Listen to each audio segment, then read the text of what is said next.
Está escrito no Evangelho segundo Lucas, capítulo 16, versículos 19 a 31, o seguinte: Ora, havia certo homem rico que se vestia de púrpura e de linho finíssimo e que todos os dias se regalava esplendidamente. Havia também certo mendigo, chamado Lázaro, coberto de chagas, que jazia à porta daquele e desejava alimentar-se das migalhas que caíam da mesa do rico, e até os cães vinham lamber-lhes as úlceras. Aconteceu morrer o mendigo e ser levado pelos anjos para o seio de Abraão. Morreu também o rico e foi sepultado. No inferno, estando em tormentos, levantou os olhos e viu ao longe a Abraão e Lázaro no seu seio. Então, clamando, disse: Pai Abraão, tem misericórdia de mim. Manda Lázaro que molhe em água a ponta do dedo para me refrescar a língua, porque estou atormentado nesta chama. Disse, porém, Abraão: Filho, lembra-te de que recebeste os teus bens em vida, e Lázaro igualmente os males. Agora, porém, aqui ele está consolado, e tu em tormentos. E além de tudo está posto um grande abismo entre nós e vós, de sorte que os que querem passar daqui para vós outros não podem, nem os de lá passar para nós. Então replicou: Pai, eu te imploro que o mandes à minha casa paterna, porque tenho 5 irmãos, para que lhes dê testemunho, a fim de não virem também para este lugar de tormento. Respondeu Abraão: Eles têm Moisés e os profetas, ouçam-nos. Mas ele insistiu: Não, pai Abraão, se alguém dentre os mortos for ter com eles, arrepender-se-ão.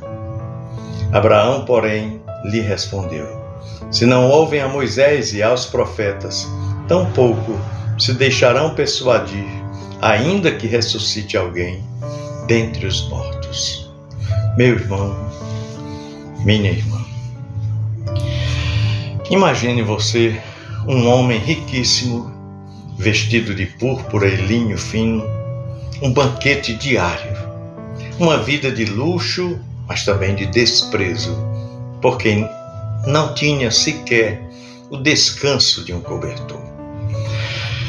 E ao portão do seu palácio, sentado, sujo, ferido, faminto, ali estava Lázaro, o mendigo cujo nome significa Deus ajuda ou Deus socorre.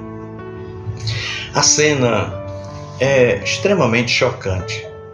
Alguém que não sequer cogitava estender a mão ao pobre.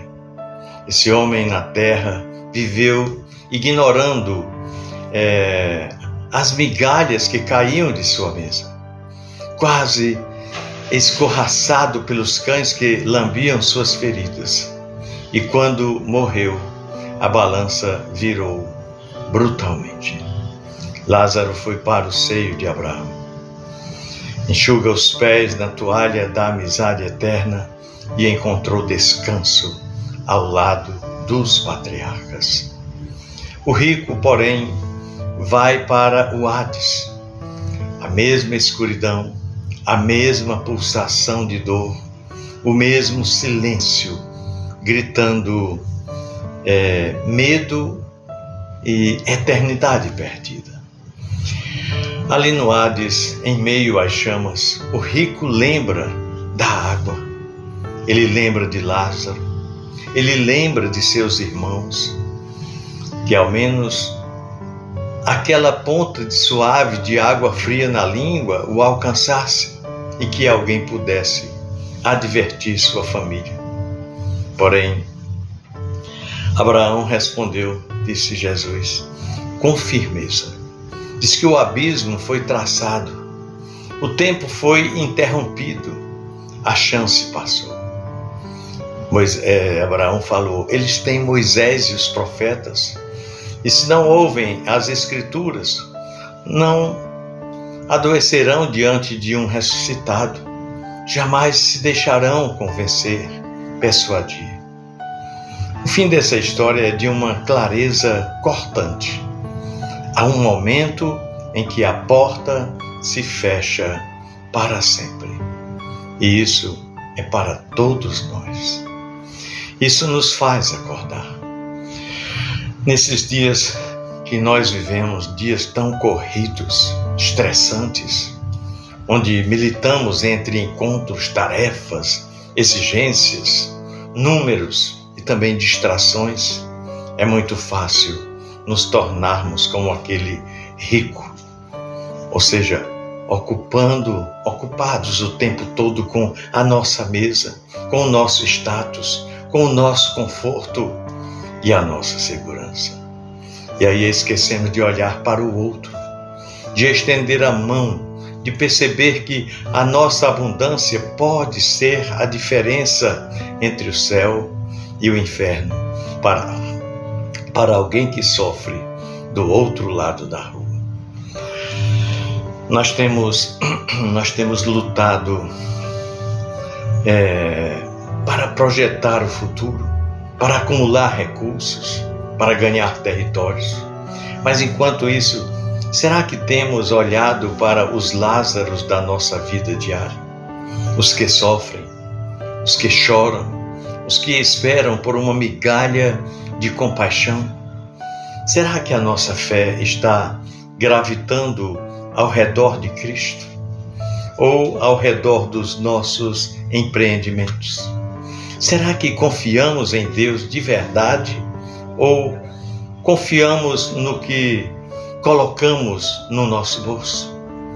É importante que nós paremos e façamos uma reflexão. E a palavra louco aqui no texto fala do insensato que não pensou na eternidade e faz ressoar aqui, ainda que com outro tom. Esse rico viveu no luxo, morreu no tormento, viveu de aparências e foi assombrado pela realidade da eternidade. O mais assustador mesmo é que as portas se fecham enquanto ainda estamos respirando. Antes que nós e os outros percebamos, será tarde demais para qualquer arrependimento vital, para qualquer tomada de decisão em relação à nossa eternidade. De certo, a lição vai muito além de não seja rico. Não é isso. O problema não está na riqueza, mas no desprezo. No desprezo quanto às outras pessoas, no egoísmo que tolhe a compaixão nas casas bem planejadas, enquanto a nossa alma e outras vidas pedem socorro. O problema está em uma mesa farta na terra, enquanto alguém morre de sede espiritual, material ou emocional. E muitas vezes à nossa porta, como era o caso de Lázaro, na porta deste homem rico. Olha, meu irmão, minha irmã, Jesus quer que olhemos para além de nossa rotina, de nossos projetos, de nossos estresses. Ele nos chama a olhar para a eternidade. Ele nos chama a usar a nossa abundância com propósito, a sermos ricos para com Deus, investindo em vidas, em amor, em perdão e em bondade, que permanecerão além da sepultura, além da morte. Ele aqui nos ensina que dádivas podem criar novos celeiros no coração, onde a verdadeira comunhão acontece.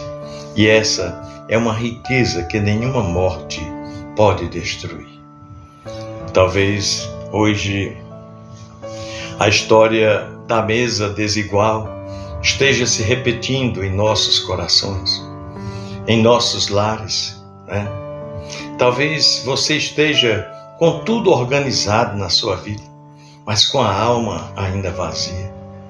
Talvez você possua tudo o que precisa para ter uma vida de realização, uma vida completa diante dos olhos do mundo, mas nada tenha no seio de Abraão. Talvez faltem no seu dia pequenos gestos de graça, de misericórdia, de compaixão.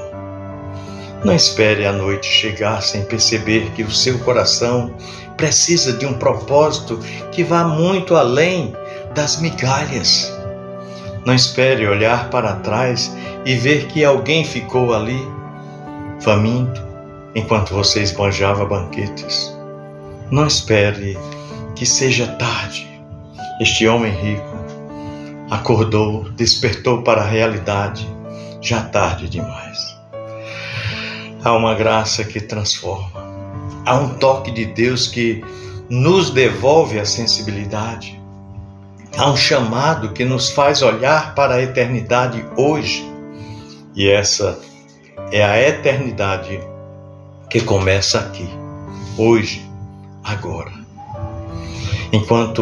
Quando nós estendemos o pão que temos, quando reconhecemos que nossa alma também só se sacia em Deus, e quando depositamos a nossa confiança unicamente nele, e não nos celeiros das nossas vidas.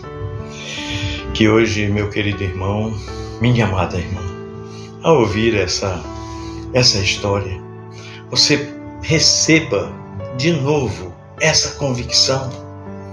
Há um tempo para distribuir, um tempo para aproximar, um tempo para viver com propósito, antes que o silêncio do Hades se faça irreversível. Que as nossas mesas estejam sempre carregadas de convívio com Deus e generosidade com os nossos próximos. E que quando o nosso nome for chamado, não sejamos confessados como loucos, mas escolhidos como ricos no reino de Deus. De abraços, de fé, de propósito e de vida eterna. Eu desejo a você e a sua família um domingo maravilhoso na presença do Senhor. Um grande abraço.